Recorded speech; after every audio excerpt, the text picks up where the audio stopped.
আসসালামু আলাইকুম, সবাইকে স্বাগত জানাচ্ছি ঘিয়ে বাছা আর দুধে ভেজানো লাচ্ছা সেমাইয়ের রেসিপিটি দেখার জন্য। তৈরি করতে এটা খুব সহজ হলেও এটা খেতে কিন্তু বেশ মজা।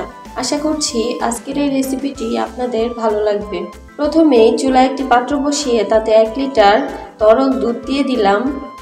আজকে যেই পরিমাণ লাচ্ছা সেমাই রান্না করছি তাতে দুধের পরিমাণটা একদমই ঠিক আছে।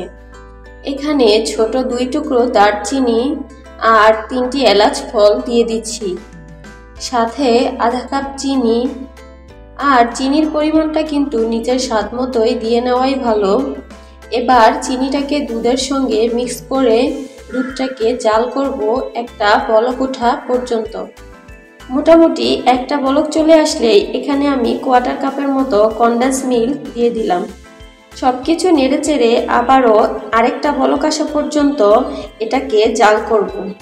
আর দুধটা কিন্তু আমি একদমই ঘন করে নিইনি, যেহেতু কনডেন্স মিল্ক অ্যাড করেছি তাই এমনিতেই কিছুটা ঘন হয়ে যাবে। সবকিছু একসাথে নেড়েচেড়ে যখন আরেকটা বলক চলে এসেছে তখন চুলাটা বন্ধ করে দুধটা হালকা ঠান্ডা করে নিব। অন্য একটি পাত্র চুলায় বসিয়ে আর তাতে 3 টেবিল চামচের মতো ঘি দিয়ে দিলাম।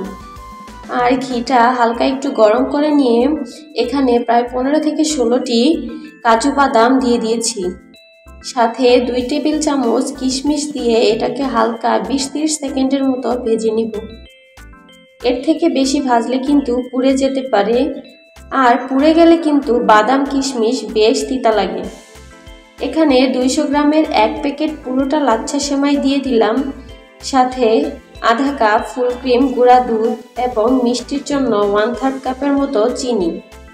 আমি আগেই বলেছি চিনিটা কিন্তু নিজের স্বাদ মতো দিয়ে নেওয়াই ভালো।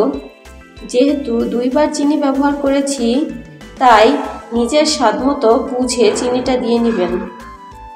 চুলার একদম লো হিটে সেমাইটাকে ভেজে নিতে হবে মোটামুটি 8 থেকে 10 মিনিটের মতো। আর নাড়া কিন্তু বন্ধ করা যাবে না, তাহলে নিচ থেকে খুব দ্রুত পুড়ে যেতে পারে।